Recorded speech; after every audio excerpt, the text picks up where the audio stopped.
All right, everyone, welcome to another deep dive. Today we're tackling something pretty exciting, I think, unleashing your potential. Sounds kind of big, right? Well, it is and it isn't, you know? It can feel overwhelming for sure. Totally. That's why we're diving into this text we found called, no surprise here, Unleash Your Potential. Uh, It's basically like a roadmap to a more fulfilling life, supposedly. and it does a great job of breaking things down into steps, which is awesome. I Yeah, think our listeners will really appreciate that being able to take action, actually use what we're talking about. yeah, for sure. Actionable stuff, I like it. I mean, we all hear unleash your potential, but what does that even mean? Like, what is potential, really? Right. It's kind of this abstract idea. Exactly.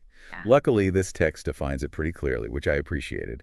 It's all about our inner strengths and abilities. And get this, passions too. Yeah. And it goes even further, actually. It specifically talks about how to schedule time for both your personal passions and your work goals.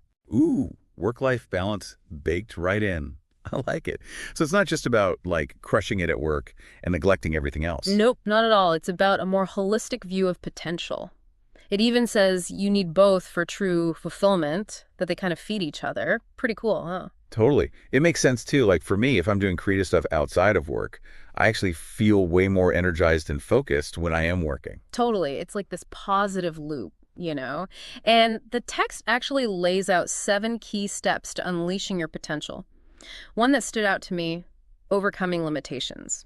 It really digs into how to handle those inner barriers, like fear and self-doubt. Oh, yeah, those are the worst. Like sometimes I get stuck in my head and it's hard to move forward. Exactly. And the text talks about negative self-talk, which is huge. It gives you tools to actually change those thought patterns, which I think is really helpful, like super practical stuff. Okay, so not just like think positive and everything will be fine.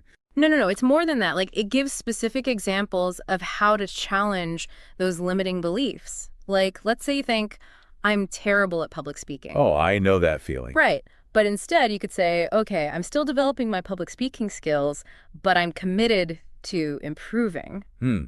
That's actually really cool. Just changing the wording makes a big difference, right? Huge. It shifts you from like a fixed mindset to a growth mindset? Totally. And speaking of growth, I loved how the text talked about identifying and building on your strengths. Yes. It even acknowledges that it can be tough to recognize those strengths, which is so true. Yeah, sometimes it feels like the things we're really good at, they feel easy to us, so we don't even think about them as strengths. Exactly. Like it might feel like, oh, anyone can do that. But the text pushes us to really look at what we excel at and own those It's like skills. that saying, right? hmm What comes naturally to you is a superpower to someone else. Boom, there you go. And by building on those strengths, you naturally start cultivating confidence, which is the next step. Right, because the more you practice and use those strengths, the more confident you become, I guess. Totally. It's like a positive feedback loop. But the text is also realistic. Like it doesn't pretend that everything's going to be sunshine and roses once you identify your strengths. It actually dedicates a whole section to embracing challenges and another one to cultivating resilience.